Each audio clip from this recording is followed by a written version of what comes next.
السلام علیکم دوستو، ڈیلی اپڈیٹس میں خوش آمدید۔ دوستو، ثانیہ مرزا اور شعیب ملک حال ہی میں حنا الطاف اور آغا علی کے ٹاک شو دی کپل شو میں شریک ہوئے، جہاں دونوں نے اپنی محبت اور شادی ہونے سمیت دیگر گھریلو معاملات پر بھی کھل کر باتیں کی۔ دوران پروگرام ثانیہ مرزا نے بتایا کہ دونوں کے درمیان پہلی ملاقات 2004 میں ہوئی تھی اور پہلی ملاقات میں ہی دونوں کے دلوں کی گھنٹیاں بج گئیں اور ایک طرح سے ان میں محبت ہو گئی۔ ٹینس اسٹار نے بتایا کہ انہیں شعیب ملک میں سب سے زیادہ سادگی پسند آئی، جبکہ کرکٹر نے بتایا کہ وہ ثانیہ مرزا کی خوبصورتی پر مر مٹے۔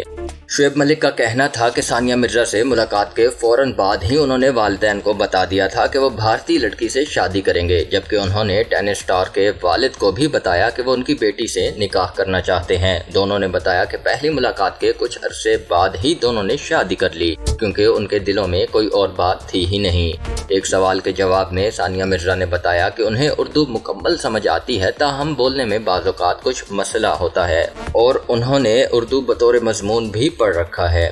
شعیب ملک کے مطابق ثانیہ مرزا کو اردو سمجھنے میں کوئی مشکل پیش نہیں آتی، البتہ وہ کبھی کبھار اہلیہ کی ہندی سے پریشان ہو جاتے ہیں، کیونکہ حیدرآبادی ہندی کچھ مختلف ہوتی ہے۔ دوران انٹرویو شعیب ملک نے ایک سوال کے جواب میں کہا کہ ان کی خواہش ہے کہ اگر انہیں اداکاری کی آفر ہو تو وہ اپنی دوست اشنا شاہ کے ساتھ ڈیبیو کریں۔ اسی طرح انہوں نے بتایا کہ ان کی خواہش ہے کہ ان کی اہلیہ ہمایوں سعید کے ساتھ ڈیبیو کریں، جبکہ وہ چاہتے ہیں کہ ثانیہ مرزا کبھی بھی عدنان صدیقی کے ساتھ کام نہ کریں۔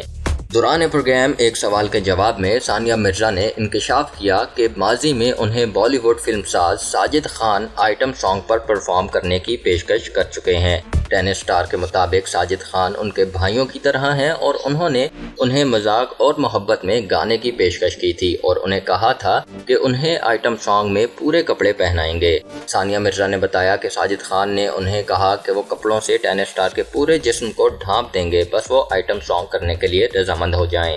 خیال رہے کہ شعیب ملک اور ثانیہ مرزا نے 12 اپریل 2010 میں شادی کی تھی، جس کے بعد دونوں دبئی منتقل ہو گئے تھے۔ شادی کے 8 سال بعد 30 اکتوبر 2018 کو ان کے ہاں پہلے بیٹے کی پیدائش ہوئی تھی۔ جلد ہی دونوں اردو فلکس پر ٹاک شو بھی کرتے دکھائی دیں گے۔ حال ہی میں دونوں نے اپنے پرفیوم اور میک اپ مصنوعات کو بھی متعارف کروایا تھا۔ علاوہ ازیں خبریں ہیں کہ دونوں کی زندگی پر جلد بالی ووڈ میں فلم بھی بنائی جائے گی، جس میں ممکنہ طور پر دونوں مختصر کرداروں میں بھی دکھائی دیں گے۔ اب تک کے لیے اتنا ہی دوستو، مزید ویڈیوز کے لیے میرے چینل ڈیلی اپڈیٹس کو سبسکرائب کیجیے اور بیل آئیکن پہ کلک کیجیے تاکہ مزید آنے والی ویڈیوز آپ تک سب سے پہلے پہنچ سکیں۔ اللہ حافظ۔